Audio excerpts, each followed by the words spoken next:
بفارنا ونور الأبصار والأفئدة وعلى آله وصحبه وسلم. حسبنا الله ونعم الوكيل، نعم المولى ونعم النصير، ولا حول ولا قوة إلا بالله العلي العظيم. Sebelum ta'lim kita awali munajat kepada Allah Subhanahu wa taala. Doa munajat yang pertama, hajat yang pertama, kiranya dosa-dosa kita diampuni Allah Subhanahu wa taala.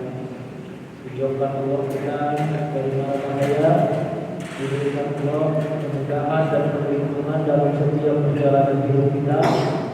Diberikan Allah kepada kita keturunan-keturunan yang mulia dan taat kepada Allah Subhanahu wa taala. Dan insyaallah kita semua adalah orang-orang yang husnul khatimah.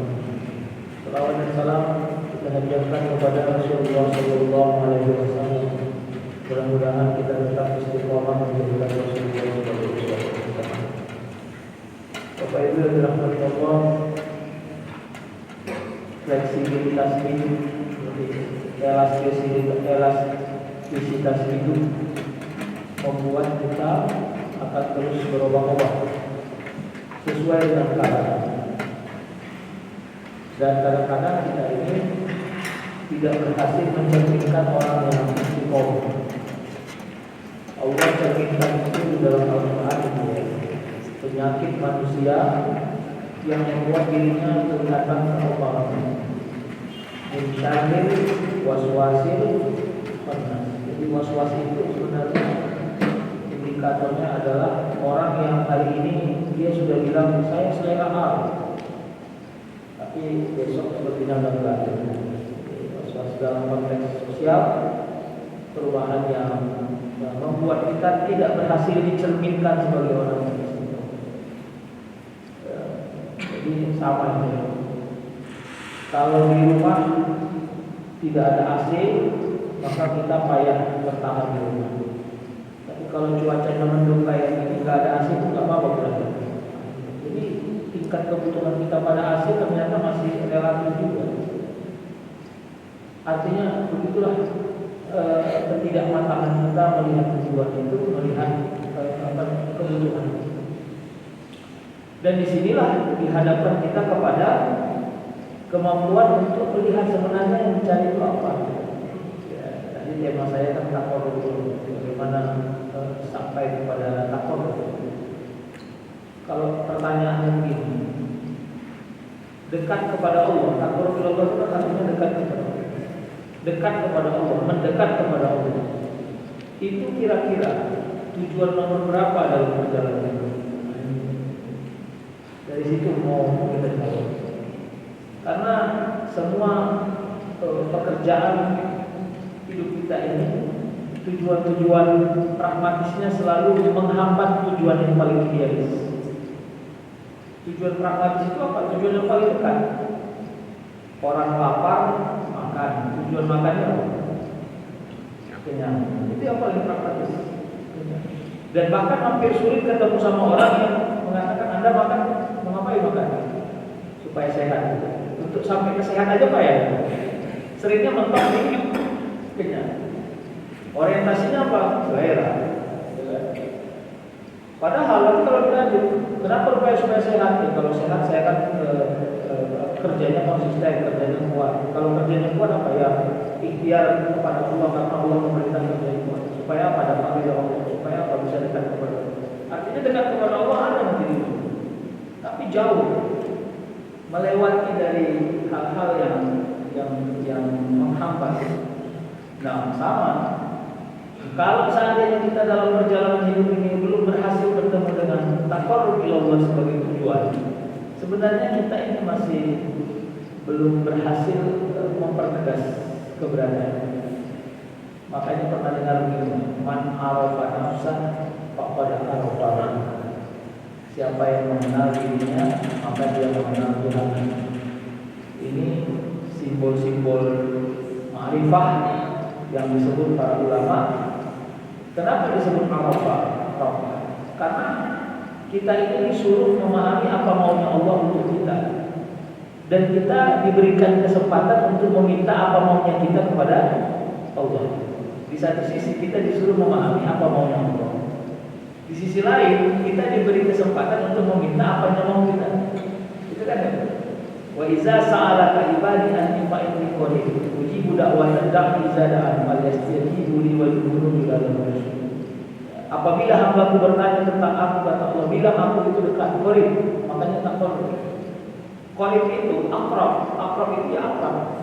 Jadi kalau bicara tentang qarib, orang yang dekat, nggak ada lagi hal-hal yang simbolik. Seorang istri kepada suaminya harus akrab. Kalau nggak akrab, maka dia nggak akan paham hal-hal yang substansi. Pulang suaminya ke rumah tanpa ngomong suaminya udah dibuatkan kopi. Kenapa dibuatkan kopi? Karena dia udah paham suaminya setiap sore minumnya kopi. Itu kan tadi udah paham. Atau suaminya pulang terus suaminya diam aja nggak bisa dicakapi, istrinya nggak mau ganggu-ganggu, berarti ini lagi bete, lagi ada masalah. Kenapa gitu? Ya karena udah paham. Nah sekarang kita kepada Allah sepaham itu nggak? Sepaham itu nggak? Contoh, kenapa belakangan ini kok Allah dekat-dekatkan saya kepada berita-berita duka cita? Ada yang meninggal, orang tua kawan meninggal, saudara meninggal. Kalau kita akrab, kita paham itu. Nasihat apa yang Allah mau kasih ke kita? Jadi ini bukan tentang berita yang eksternalistik. Oh iya dia meninggal, oh iya siapa meninggal. Cara bacanya selalu begitu. Ya. Jadi sama kalau seorang istri kepada suaminya pulang, suaminya biasa minum kopi, tapi nggak dibuat kopi. Lama-lama suaminya bilang, buat kopi. Manis nggak bang? Manis sedikit lah. Banyak nggak bang? Nggak malah banyak. Tentang nggak bang? Kok nanya-nanya? Udah berapa tahun kok jadi gini dulu? Kira-kira gitu. Kita udah berapa tahun jadi hamba Allah? Ayo, kok masa nggak paham-paham sampai sekarang apa ngomong? Nah, gitu. Itu kira-kira Pak. Jadi mau nyoba itu apa? Variabelnya apa ya? Tengok kira-kira ada nggak hal-hal yang sifatnya amalia yang kita kepengen ngerjainnya udah enak gitu, tapi ternyata diberi Allah suasana yang nikmat. Ada orang mau baca Quran dari dengan belum pernah baca Quran, puasa di bawah Quran paling tak 3 ayat setidaknya malaikatnya akan selama Ramadan mau pernah baca Quran. Begitu dibukanya Quran, enak pun rasanya kan, enak kali. Padahal tadi niatnya cuma 3 ayat. Begitu kena ayat yang ketiga, agak berat dia menutupnya. Mau bilang saudara Allah itu berat. Akhirnya disambungnya terus. Pernah nggak Bapak Ibu mengalami itu? Sama itu, orang mau sholat dua, udah dia 2 rakaat aja udah dan jangan sampai sholat 2, 3. Tapi mentok-mentoknya sholat aja gitu.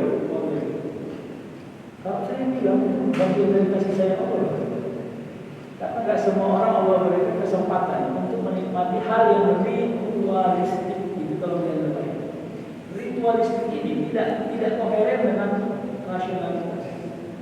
Ritualistik tidak koheren dengan ritualitas. Contoh gini, dengan produktivitas. Misalnya ini, Anda mau sholat 1 harian. Kenapa? Nanti kalau sholat 1 harian, Anda dikasih Allah rezeki yang luas. Belum berhasil kita menghubungkan antara sholat dengan rezeki yang luas. Gimana itu? Hubungannya ada hubungannya. Tapi Anda mau nggak kerja 1 hari ini? Kalau Anda kerja 1 hari itu saya gaji 1 juta. Ada hubungannya? Itu dia. Itu dia. Jadi nggak semua orang hatinya terpikat kepada hal-hal yang ritual. Nggak semua orang terpikat. Tapi semua orang terpikat kepada hal-hal yang kerja seorang itu sunnah. Semua orang terpikat. Kenapa? Karena dianggap ada hubungannya dengan hasil.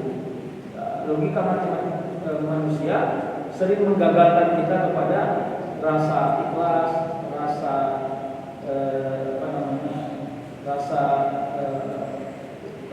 legowo kepada hasil, itu sering menggagalkan. Makanya taqarrub Allah yang paling tinggi itu kuncinya adalah kemampuan merasakan Allah hadirkan saja kita di tempat-tempat yang taat ini. Itu Dan jangan cari rezeki. Kalau saya disuruh ekstrim mengatakan, disuruh ekstrim ini ekstrimnya ini kakak kajian yang terbatas, kita ada yang ekstrim mana aja. Sebenarnya jangan oyong-oyongkan lebih tinggi rezeki, karena udah ditentukan. Tenang-tenang aja. Tapi tenang-tenang itu bukan berarti kita stuck. Kalau bapak ibu sudah waktunya naik pangkat lah. Ya, kalau ada ujiannya di situ belajar sungguh-sungguh. Kalau ada di situ harus menghubungi orang sebagai ikhtiar, ya bukan nepotisme, tapi menghubungi orang bang izin lapor ujian di sana. Silakan. Tapi tetap keterpautan Anda kepada ketawakalan tidak pernah hilang. Ya Allah, saya tidak pernah akan menghubungkan usaha saya dengan ketentuan ini. Sepenuhnya saya berharap dengan ketentuan. Bila Engkau ridho, maka semua usaha saya menjadi wasilah. Bila Engkau tidak ridho, saya ridho. Kalau Engkau tidak mengabulkan, itu takarrub Allah yang paling fundamental.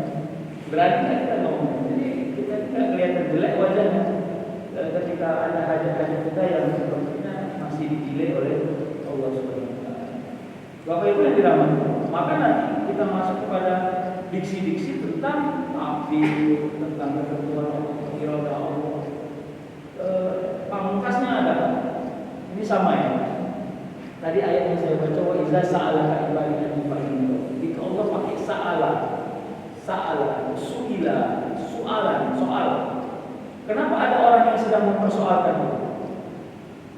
Kan gitu. Apabila ada orang yang bertanya tentang aku, berarti kan akan ada orang yang mempertanyakan. Karena Allah akan mungkin menceritakan sesuatu dalam Al-Quran yang tidak sesuai dengan realitas. Tidak mungkin. Allah tidak akan, kalau istilah orang Medan, tidak akan mungkin ada yang bunga-bunga dalam Al-Quran. Ya. Apapun yang Allah sebut dalam Al-Quran, meskipun tidak masuk akal kita, berarti itu realitas. Bisa realitasnya future Allah, masa depan. Bisa realitasnya sesuatu yang pernah terjadi. Kenapa Allah sebut kisahnya Nabi Lut di dalam Al-Quran? Kenapa Allah sebut Musa dalam Al-Quran? Kenapa tidak semua Nabi Allah sebut dalam Al-Quran? Bahkan Luqman ada dalam Al-Quran. Ya, untuk apa itu? Sama dengan pertanyaan dalam tafsir Ahkam. Apa fungsinya Allah menceritakan, mengkisahkan, namanya qasasul Quran, mengkisahkan para nabi dalam Al-Quran? Kan itu sudah lewat. Nah itu kalau Anda berpikirnya terlalu metodologi. Hal yang sudah lewat tidak akan pernah terjadi di masa ini. Tapi hal yang sudah lewat menjadi cermin kehidupan di masa ini. Nah, itu cara lihatnya. Jadi kalau Allah kisahkan Nabi Musa, kisahkan Ibrahim, kisahkan tentang Nabi Isa, Nabi Lut, berarti semua itu akan terjadi di kemudian hari. Model-model kehidupan, gambar. Sama ketika itu, kenapa ada orang yang bertanya? Ya, karena pada akhirnya jadi ini Pak. Waktu itu saya nggak tahu kalau bapak-bapak sudah masuk kepada suasana diskusi yang sangat rasional, yang radikal. Ya, tentang bagaimana keberagaman ini. Saya kadang-kadang mikirnya gitu, udah bagus tadi kita nggak usah banyak paham-paham kali, karena orang yang paham kadang-kadang suka ngeyel. Lebih bagus usah paham supaya jalannya gitu. Kenapa? Karena hal yang kita lakukan ini ternyata kita butuhkan nanti dia aku. Itu pula sulit. Misalnya kadang-kadang benturan gitu. Mana lebih bagus Ustaz? Sholat satu harian atau bekerja satu harian? Kalau kondisinya orang yang orang ini sedang tidak dalam keadaan punya duit. Menurut saya pertanyaannya itu sudah salah. Apa mungkin membenturkan bekerja dengan sholat? Menurut saya nggak boleh. Ya gimana? Ya udah mau orang yang miskin, orang yang miskin. Kalau udah waktunya sholat harus sholat. Kalau sudah selesai waktunya sholat harus bekerja. Itu caranya. Jadi mana lebih bagus Ustaz? Itu kan namanya mencoba. Dan bayangkan kalau yang mendengar jawabannya itu adalah orang-orang yang sangat awam. Apa gunanya sholat kalau memelihara Anda tetap miskin? Allah nggak suka kepada kemiskinan. Lebih bagus Anda bekerja walaupun tinggal. Begitu jawabannya. Ini benturan-benturan ini yang beras. Ya. Ustaz, apakah boleh bersedekah pakai uang yang hasil curian? Ada juga bertanya gitu. Saya bilang itu bahaya bertanya. Ya, jawabannya tidak boleh mencuri. Udah itu jawabannya. Selesai. Jadi jangan nanti nggak apa-apa Ustaz. ya biarlah hasil curian yang penting bisa bermanfaat. Jadi akhirnya hukum itu kabur, ngerti kan? Jadi dibentuklah pertanyaan-pertanyaan yang yang frontal, yang membentur-benturkan yang hak dan yang batil, membenturkan yang hak dan yang hak, supaya orang yang mendengar awam-awam terkesima dan seolah-olah ada Islam model baru yang muncul. Ya. Saya waktu di kelas ngajar, kelas doktor, pernah ada mahasiswa yang begini, Ustaz, kita bicara masalah itu kan satu teori dalam usul fikih. Ini orang syahwatnya tinggi. Kalau nikah dia belum sanggup, dia tidak ada. Tapi kalau sewa PSK dia ada. Bolehkah dia sewa PSK? Itu katanya. Kenapa? Karena dia tidak menciderai siapapun. PSK itu kan jual dirinya, dan dia punya duit. Apa yang salah di situ, Ustaz? Ayo ada yang menjawab. Bapak pengen jawabannya apa? Ngeri kan, Pak? Saya sampai bilang kepada yang bertanya, nalarnya bagus sekali gitu. Tapi saran saya nalar-nalar yang begitu cuci dulu gitu. Ya, cara mencucinya pakai kaos, karena setan cukup pandai merawat akal-akal radikal untuk merusak agama. Tahu nggak kerja setan? Bapak itu pernah berbicara sama setan? Kita jawab yang tadi. Gini, kalau sudah salah di hukum asal, maka hukum lanjutannya akan salah. Sudah selesai, jangan goyang lagi. Paham ya? Jadi tidak pernah ada kehalalan dari sesuatu yang haram. Sudah selesai, itu aja jawab. Oke, zina itu halal atau haram? Kenapa sama-sama tuh? Zina itu haram atau halal? Oke, selesai. Apapun turunannya haram. Sudah selesai. Jadi coba bayangkan kalau pertanyaan itu digiring pada hal-hal yang sifatnya sosial ini. Ya juga daripada kan apa ada itu yang saya katakan itu bahaya. Makanya yang gini-gini ini hati-hati, Pak. Jadi saya itu ada, coba baca lagi Al-Baqarah 258. Syaitan yaitu berfaktor. Asyaitan yaitu berfaktor wa ya'muru bil fahsya. Wallahu yaitu maghfiratan minhu wa fadlan wallahu wasi'un. Jadi kata Allah syaitan itu, jadi Allah mencoba mendefinisikan syaitan dalam ayat. Bayangkan sakit setannya setan itu. Sampai didefinisikan Allah tupoksi setan dalam Al-Quran. Bapak Ibu kalau nggak percaya, coba buka Google itu, coba cek. Berapa kali Allah sebut setan dalam Al-Quran? Nanya, saking setannya lah sebenarnya. Kata Allah, setan yaitu faktor yang membunuh. Setan itu akan menakut-nakuti engkau agar kau menjadi orang yang fakir, orang yang miskin. Katanya dia, kenapa kau sedekah? Miskin mau nanti, sedangkan ini jadi dia akan. Setan itu provokatif. Setan itu ahli filsafat. Saya bukan bilang ahli filsafat adalah setan, bukan. Maksud saya, dia itu ahli pikir. Karena dia akan merusak pikiran manusia. Jadi gini, setan itu tidak pernah paksa tangan kita untuk berbuat jahat. Tiba-tiba bergerak sama saya, astagfirullah, kenapa saya tidak mau. Dia nggak pernah paksa tubuh kita untuk berbuat jahat. Tapi setan itu membangun premis di kepala kita agar kejahatan itu masuk akal, agar kejahatan itu bertanggung jawab dengan itu. Makanya provokatif. Wa ya'muru bil fahsya, itu juga setan berikutnya. Setan itu mengajak orang untuk berbuat keji. Inna sholata tanha 'anil fahsya. Jadi setan itu selalu menyeru orang lain untuk berbuat keji. Kira-kira gini, ini kalau ahli-ahlinya yang pusing. Kalau saya di SMA saya bilang, kata kawan itu, ini udah puasa berapa? Puasa berapa? 13. Ini udah puasa ke-13. Oh udah ada betul tuh. Berat kali, apa ini? Maklum itu, mana ada manusia yang berdosa. Saya tahu kali saya kan, tidak saya. Ya, masuk akal. Jadi itu mungkin akan kasih premis yang membuat kita sangat bertanggung jawab melakukan dosa. Makanya begitu nanti sampai di neraka, begitu ditanya sama malaikat, kau kenapa berbuat dosa? Ini setan ini kenapa? Juga bukan punya, gara-gara dia lagi.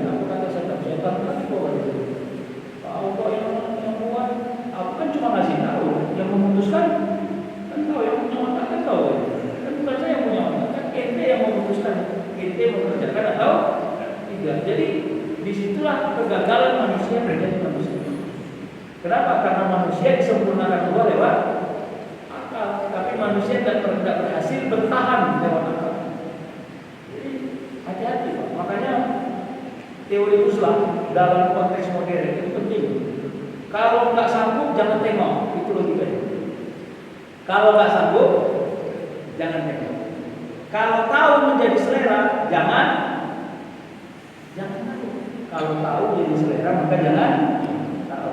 Bapak-bapak tahu nggak kue habrek?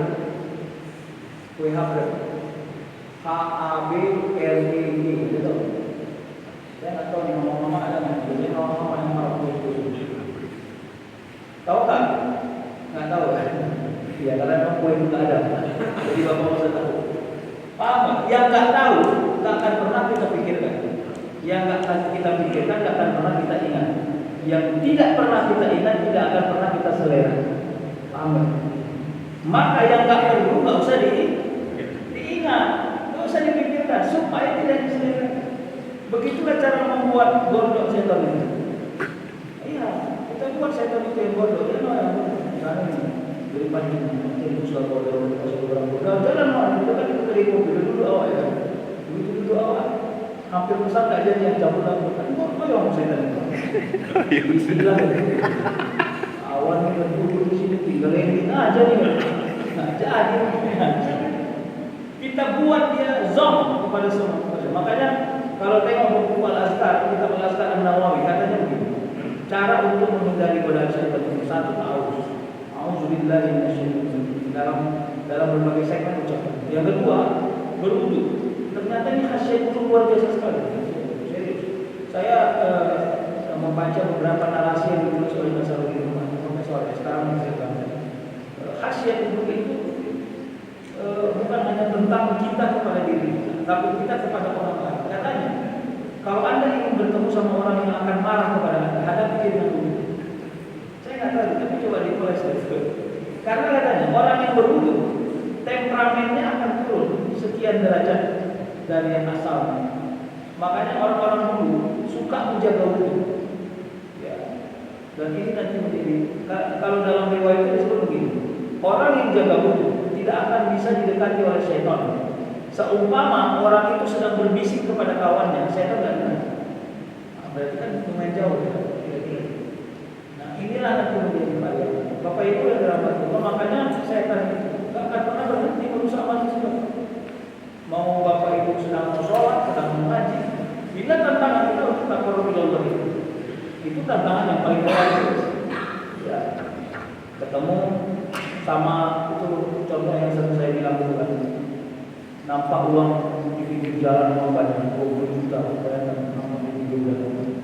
Saya pernah tanya sama Dek, kalau kita nampak di pinggir jalan 20 juta, apa yang kita lakukan? Nggak ada CCTV itu, orang nggak ada, memang nggak ada, semua pun nggak ada. Apa yang kita lakukan sama itu? Ini saya kasih tahu bisikan setannya. Kata setan, pucuk dicita, pulang berubah. Tidak ada kejadian yang tanpa takdir Allah. Semua yang terjadi pasti sebab izin Allah. Dan tidak ada manusia yang tidak berusaha. Dia akan membangun premis sampai duit yang aturan yang kita takut ngambilnya menjadi na'udzubillah kalau nggak ngambil. Begitu aku aja kurang kalau juta uang berapa kata nama? Ayo, awak ngomong sama kawan-kawan. Tadi aku nampak 20 juta ada yang bunga, tapi tak tahu ambil. Apa kata kawan kita gitu? Coba apa? Kita mau bodoh lagi. Ambil ini memang nggak mau kali ya. Dia bayangkan, tak tahu atas siapa setan, tak tahu nama setan, tak tahu setan. Kadang-kadang setan itu pandai meminjamkan lisan orang lain untuk memperkasakan kita berbuat dosa. Bisa jadi lisan istri kita. Ya, begitu kita diajak untuk melakukan satu kejahatan, ya, misalnya menaik pangkat lalu rosi wal murtasi. Ya, kita udah bilang saya nggak mau Pak, kalau bayar saya nggak mau, gitu ya. Bini itu bang. Abang udah 20 tahun jadi pegawai, bang coba pikir kan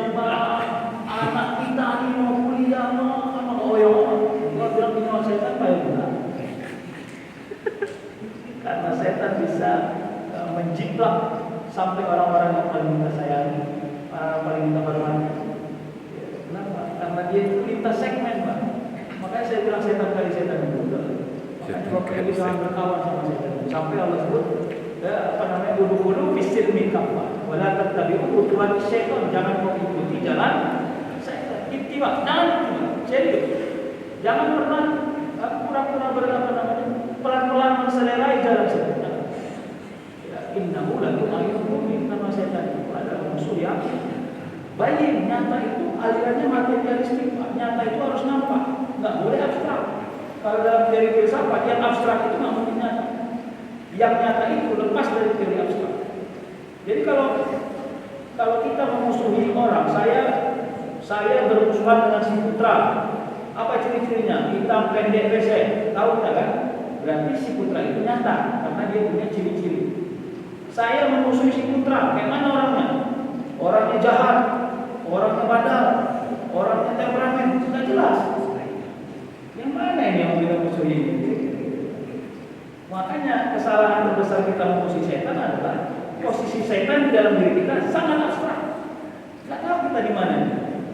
Sampai kan teorinya itu lalu Mustafa Bisri, Gusmus pernah dalam syair bilang, Anda kok jauh-jauh cari setan. Anda kok jauh-jauh cari musuh. Anda cukup berdiri di depan cermin, Anda buka mata Anda lebar-lebar, apapun yang Anda lihat itulah setan. Kan begitu dia kasih ini. Kenapa? Anda lupa, kita lupa kalau setan itu adalah lengket indrawi kita. Dia sistemnya adalah model-model berpikir, ya, syahwat, selera, akselerasi. Itu model. Tadi saya nggak selera, tadi saya sudah kenyang makan, sudah kenyang saya, ini ceceknya dulu. Lalu saya duduk di kedai Aceh, ya itu di simpang bus Medan Berkah itu kan ada kedai-kedai TSD itu kan. Duduk saya di situ. Tiba-tiba di samping saya ada orang makan di Bangladesh, tahu Bangladesh? Kan kadang-kadang aromanya enak tuh. Begitu masuk ke itu mau, padahal tadi realitasnya apa? Sudah kenal. Bangladesh masalah itu. Dia keluar dari realitasnya. Kenapa? Dihipnotis oleh indera penciuman. Itu aja masih yang benar, belum yang salah. Apalagi yang salah. Makanya doanya, ini penutup doanya. Kalau saya bilang begini, itu kalau mau mencerminkan doanya, Allahumma inni ala zikrika wa syukrika wa husni ibadatika. Allah, pandulah aku, lindungilah aku untuk terus mengingat Engkau. Konteksnya apa? Kalau ada dosa-dosa yang saya nggak bisa melewatinya, ya Allah, hindarkanlah dosa itu dari saya. Nanti oyong-oyong nggak jelas saya. Berani nggak ngomong gitu di dalam doa secara rahasia? Ya Allah, ya Tuhan, ini jujur ya Allah. Ya ampun, kalau urusan duit oyong kali belakang. Ya Allah, aku dari duit oyong kali. Silakan. Itu namanya pengakuan. Itu namanya pengakuan. Apapun yang kelemahan dalam diri kita sebutkan kepada Allah sebagai bentuk pengakuan. Insya Allah Allah yang akan memberi jalan untuk kita bisa memenuhi. Ya, si Ustaz Wah atau Adi Hidayat itu kan doanya menarik. Ya Allah ya Tuhanku, ya fitrah bagi mataku melihat wanita lain lebih cantik dari istriku, tapi izinkanlah hatiku tidak kepengen untuk memilih. Wah, itu kan doa yang menarik itu. Ya, kalau nengok orang cantik kan fitrah. Berbohong kalau bapak nengok orang yang cantik kan cantik. Tapi pertanyaannya sampai di situ apa keputusan bapaknya? Ingin memiliki, ingin berusaha, atau hanya sekedar memuji? Cantik, diputus dia. Ya Allah, kalau kau tidak putuskan itu, maka rusak saya. Apa itu? Segala yang lemah-lemah. Saya kira itu ya. Terima kasih Bapak Ibu. Saya nggak tahu ya, ada jawab Tuhan. Saya kembalikan ke moderator. Wassalamualaikum warahmatullahi wabarakatuh.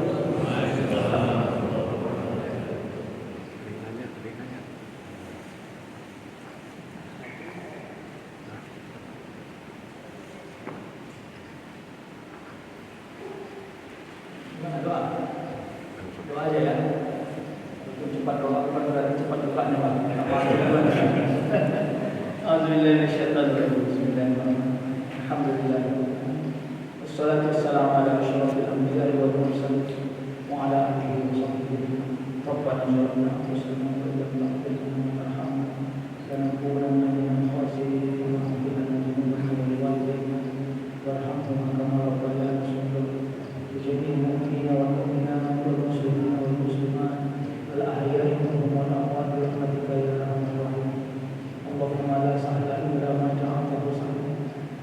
وتجعل الحزن إذا شئت سهل لنا يا الله ربنا في الدين والدنيا والآخرة يا أرحم الراحمين اللهم اجعل جمعنا هذا جمعا مرحوما وتفرقنا من بعده تفرقا معصوما ربنا آتنا في الدنيا حسنة وفي الآخرة حسنة وقنا